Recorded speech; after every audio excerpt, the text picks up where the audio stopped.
നമസ്കാരം. ഞാൻ doctor P Abraham, physician, asthma, allergy and immunology specialist, integrative and complimentary medicine consultant. കോട്ടയത്തും എറണാകുളത്തും practice ചെയ്യുന്നു. സംഗമം ഹെൽത്ത് ആൻഡ് ഹീലിംഗ് ചാനലിൻ്റെ ഒരു പുതിയ വീഡിയോയിലേക്ക് സ്വാഗതം. ഇന്ന് പ്രതിപാദിക്കാൻ പോകുന്ന വിഷയം ഗട്ട് മൈക്രോബയോ.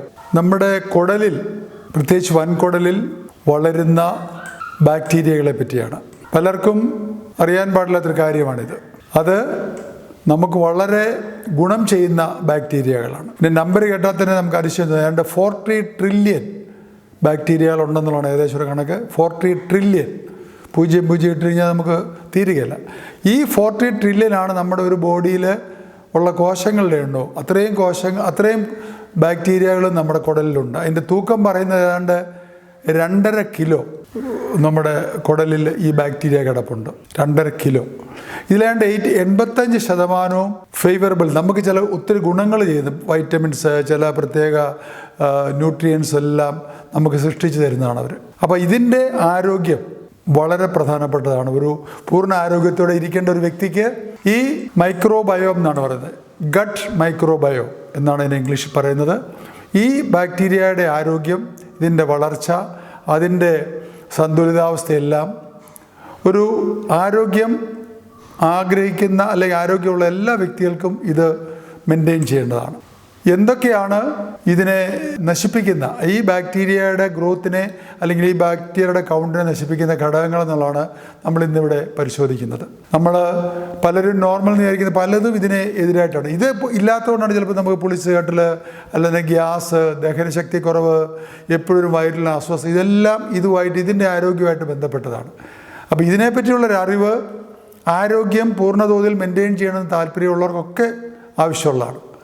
നമ്മൾ ദൈനംദിനത്തിൽ ഉപയോഗിക്കുന്ന പല കാര്യങ്ങൾ, നമ്മൾ നോർമൽ എന്ന് വിചാരിക്കുന്ന പലതും ഇതിൻ്റെ വളർച്ചയെ അല്ലെങ്കിൽ ഇതിൻ്റെ നമ്പറിനെ ബാധിക്കുന്നതാണ്. അതിന് നമ്പർ എടുത്തു കഴിഞ്ഞാൽ ഓരോന്നും നമ്മൾ അല്പം വിശകലനം ചെയ്ത് പരിശോധിച്ച് കഴിഞ്ഞാൽ ഏറ്റവും പ്രധാനമായിട്ട് പറയുന്നത് ഷുഗറാണ്. നമ്മുടെ വൈറ്റ് ഷുഗർ. ഈ വൈറ്റ് ഷുഗർ എന്ന് പറയുന്നത് ഗ്ലൂക്കോസും ഫ്രക്ടോസും കൂടെ ചേർന്നാണ്, 50-50 അത്. ഈ ഗ്ലൂക്കോസ്, ആ അംശം ഇതിന് വളരെ നമ്മുടെ ഈ മൈക്രോബയോമിനെ നശിപ്പിക്കുന്നതാണ്.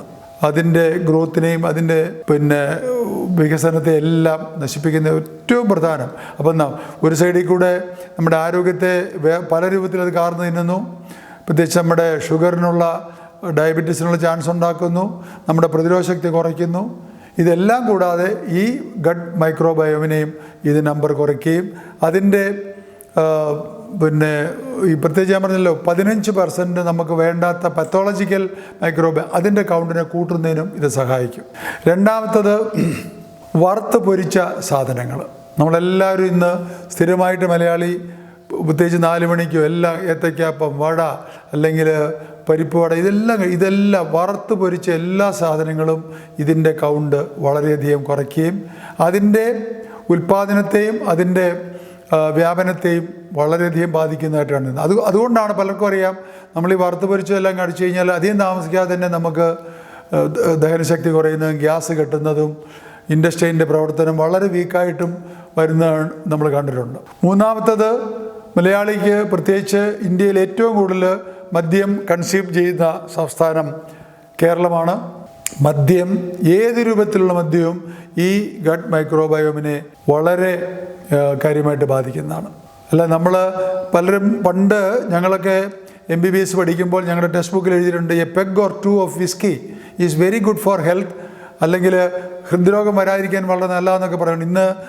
ഇന്ന് കാരണം ഞാൻ പലരോടും പറയാറുണ്ട്, ഒരു തുള്ളി മദ്യം പോലും നമുക്ക് ദൂഷ്യം ചെയ്യും. അത്രയ്ക്ക് ഡേഞ്ചറസ് സാധനമാണ്. ഈ ഗട്ട് ബയോമിനെ ബാധിക്കുന്നത് കൂടാതെ ലിവറിൻ്റെ പ്രവർത്തനങ്ങൾ വീക്കാക്കും. അതുപോലെ ലിവറിൽ നിന്നുണ്ടാകുന്ന നമ്മുടെ ദഹന അമ്ലങ്ങളെ, ദഹനത്തിന് ഉപയോഗിക്കുന്ന സെക്രേഷൻസ് എല്ലാം കുറയും. അതുകൂടാതെ ഈ ഗട്ട് മൈക്രോബിനെ വളർച്ചയെ അത് നശിപ്പിക്കുന്നതാണ്. നാലാമത്തെ കാര്യം, നമ്മൾ പണ്ട് ഏറ്റവും നല്ല വസ്തുവായിട്ട് നമ്മൾ കരുതിയിരുന്ന പാലാണ്. പശുവും പാലോ, ഏത് തരം പുറത്തു നിന്നുള്ള പാലും, മൃഗങ്ങളുടെ പാലും ഈ ഗട്ട് മൈക്രോബിനെ നെഗറ്റീവായിട്ട് അല്ലെങ്കിൽ അതിനെ നശിപ്പിക്കുന്നതിലാണ് അതിന് മുഖ്യ പങ്ക് വഹിക്കുന്നത്. അല്ല നമ്മൾ വിചാരിക്കുന്ന പോലെ അതിനെ ഹെൽപ്പ് ചെയ്യല്ല. ഞാൻ നേരത്തെ എൻ്റെ ഒരു എപ്പിസോഡിൽ പറഞ്ഞു, ലേഡീസിലുണ്ടാകുന്ന 25% ക്യാൻസർ പോലും പാലിൽ നിന്നാണ് വരുന്നതാണ് പുതിയ കണ്ടുപിടുത്തം. അതുകൂടാതെ നമ്മളെല്ലാവരും കാൽഷ്യം കിട്ടാനാണ് പാൽ കുടിക്കുന്നത്. നമുക്ക് ബോഡിയിലുള്ള കാൽഷ്യം വെളിയിൽ പോവുകയാണ്, ഈ മൂത്രത്തിൽ കൂടെ വെളിയിൽ പോകും പാൽ കുടിച്ചു കഴിഞ്ഞാൽ. പാല് വളരെ ദൂഷ്യം ചെയ്തൊരു വസ്തുവാണ്. ഈ ഗട്ട് മൈക്രോബയോമിനെയും അത് നെഗറ്റീവായിട്ട് ബാധിക്കുന്നുണ്ട്. അടുത്തത്, നമ്മൾ ഇന്ന് സിറ്റികളിൽ നമുക്ക് വേറെ വെള്ളം കിട്ടാറില്ല. ഈ ക്ലോറിനേറ്റഡ് വാട്ടർ, പ്രത്യേകിച്ച് കൂടുതൽ ക്ലോറിനേറ്റഡ് വാട്ടർ, അത് വയറിലെ ഈ നമ്മുടെ നോർമൽ ബാക്ടീരിയയുടെ ഗ്രോത്തിനെ വല്ലാതെ ബാധിക്കും. അത് ആരോഗ്യത്തിന്, അതുകൊണ്ടാണ് പുളിച്ചുകെട്ടൽ അല്ലെങ്കിൽ ഗ്യാസിൻ്റെ പ്രോബ്ലം, ഇതെല്ലാം സിറ്റി ഡ്വല്ലേഴ്സിൽ നമ്മളിത് കൂടുതലായിട്ട് കാണുന്നത്. അസിഡിറ്റി, ഇതെല്ലാം ഇതിൻ്റെ പരിണിത ഫലമാണ്. ഒരു ബാലൻസ്, നമുക്കവിടെ ഗുഡ് ബാക്ടീരിയയും ബാഡ് ബാക്ടീരിയയും തമ്മിലൊരു ബാലൻസ് അവിടെ വേണം. എന്നെങ്കിൽ മാത്രമേ ഇതിൻ്റെ സന്തുലിതാവസ്ഥ കറക്റ്റായെങ്കിൽ മാത്രമേ ആരോഗ്യസ്ഥിതി കുടലിലും ശരീരത്തിൻ്റെ മറ്റു ഭാഗങ്ങളിലും നിലനിൽക്കുകയുള്ളൂ. ഇതിൻ്റെ നമ്പർ തന്നെ ഞാൻ പറഞ്ഞു, 2.5 കിലോയോളം ഉണ്ട് ഇത്, അല്ലെങ്കിൽ 40 ട്രില്യൺ. വളരെയധികം കുറഞ്ഞു കഴിഞ്ഞാലും, ഗുഡ് ബാക്ടീരിയയുടെ നമ്പർ വളരെയധികം കുറഞ്ഞു കഴിഞ്ഞാലും ശരീരത്തിനുണ്ടാകുന്ന ന്യൂട്രിയൻസും എല്ലാം ബാധിക്കുന്നുണ്ടാകാം. സ്ഥിരമായിട്ട് ക്ലോറിൻ വെള്ളം കുടിക്കുന്നവരിൽ ഇതിൻ്റെ ഉൽപ്പാദനം കുറയുകയും അവർക്ക് പല വിധത്തിലുള്ള ആരോഗ്യ പ്രശ്നങ്ങൾ ഉണ്ടാകുകയും ചെയ്യുന്നത്. അതുപോലെ റെഡ് മീറ്റ്, അതും ഒബ്സർവ് ചെയ്തിട്ടുണ്ട്. റെഡ് മീറ്റ്, ബീഫ്, പോർക്ക് അല്ലെങ്കിൽ മട്ടൺ, ഇതെല്ലാം അമിതമായിട്ട് ഉപയോഗിച്ച് കഴിഞ്ഞാൽ ഇതിൻ്റെ ഉൽപ്പാദനം കുറയുന്നതായിട്ടാണ് കണ്ടിരിക്കുന്നത്. പ്രോട്ടീൻ, ഇതെല്ലാം മിതത്തിൽ കുഴപ്പമില്ല. ആ കൂട്ടത്തിൽ നമ്മൾ ധാരാളം പച്ചക്കറികൾ, പഴങ്ങളെല്ലാം കഴിച്ചു കഴിഞ്ഞാൽ ഇതിൻ്റെ ഉൽപ്പാദനം വർദ്ധിപ്പിക്കും. വർദ്ധിപ്പിക്കുന്ന എന്തൊക്കെയാണ് ഘടകങ്ങൾ എന്നുള്ളത് നമ്മൾ വേറൊരു വീഡിയോയിൽ പറയാം. ഇന്നിപ്പം നമ്മൾ ശ്രദ്ധിക്കുന്നത് എന്തൊക്കെയാണ് ഇതിനെ നശിപ്പിക്കുന്ന ഘടകങ്ങൾ എന്നുള്ളതാണ്. അടുത്തത്, ജനറ്റിക്കലി മോഡിഫൈഡ് വെജിറ്റബിൾസ്. അപ്പം നമ്മൾ കാണാറുണ്ട് GMO എന്ന് ഷോർട്ട് ഫോമിൽ പറയും. ജനറ്റിക്കലി മോഡിഫൈഡ് വെജിറ്റബിൾസ് ഇന്ന് വളരെയധികം കോമൺ ആണ്. ഇന്ന് നമ്മൾ സോയ പ്രോഡക്ട്സ് ഒക്കെ എടുക്കുന്നതിൽ പലതും ജനറ്റിക്കലി മോഡിഫൈഡ് ആണ് എന്നുള്ളതാണ് കണ്ടിരിക്കുന്നത്. അങ്ങനെ നമുക്ക് പൂർണ്ണ അറിവുണ്ടെങ്കിൽ ജനറ്റിക്കലി മോഡിഫൈഡ് ആയിട്ടുള്ള വെജിറ്റബിൾസും അതിൽ നിന്ന് എടുക്കുന്ന ഉൽപ്പന്നങ്ങളും കഴിവതും നമ്മൾ ഒഴിവാക്കുന്നതാണ് നല്ലത്. ഇത്രയുമാണ് ഇതിൻ്റെ പ്രധാനപ്പെട്ട ഘടകങ്ങൾ. ഇത് പരിപാലിച്ചുകൊണ്ട്, അതുപോലെ ആർട്ടിഫിഷ്യൽ സ്വീറ്റ്നേഴ്സും ലാസ്റ്റായിട്ട് നമ്മൾ രുചി വർദ്ധിപ്പിക്കാൻ വേണ്ടി സ്വീറ്റ്നേഴ്സ് നമ്മൾ ഉപയോഗിക്കും. അതുമെല്ലാം ഇതിൻ്റെ ഉൽപ്പാദനത്തെ ബാധിക്കുന്നതായിട്ടാണ് കണ്ടിരിക്കുന്നത്. അപ്പോൾ ഇത്രയും ഏതാണ്ട് 8-9 ഘടകങ്ങൾ നമ്മളിവിടെ പ്രതിപാദിച്ചു. ഇതെല്ലാം നമ്മൾ ഒഴിവാക്കി എങ്കിൽ മാത്രമേ, അതുപോലെ ധാരാളം സാലഡുകളും പച്ചക്കറികളും പറയുന്നത്, നമ്മൾ കഴിക്കുന്ന വെജിറ്റബിൾസിൻ്റെ 50% നമ്മൾ റോ ആയിട്ട് കഴിക്കുമ്പോഴാണ് ഈ ബാക്ടീരിയയ്ക്ക് ഉള്ള ഫുഡ് കിട്ടുന്നത്. അതുകൂടാതെ നമ്മൾ പോളിഷ് ചെയ്യാത്ത തവിടുള്ള അരി കഴിച്ചു കഴിഞ്ഞാൽ ആ തവിടിലുള്ള ചില ഫൈബർ ഈ ബാക്ടീരിയയുടെ ഗ്രോത്തിനെ വളരെയധികം സഹായിക്കും എന്നുള്ളതാണ് കണ്ടിരിക്കുന്നത്. അപ്പം ഏതൊക്കെ ഘടകങ്ങളാണ് ഈ ഗ്രോത്തിനെ സഹായിക്കുന്നത് എന്നുള്ളത് വേറൊരു വീഡിയോയിൽ നമുക്ക് ചെയ്യാം.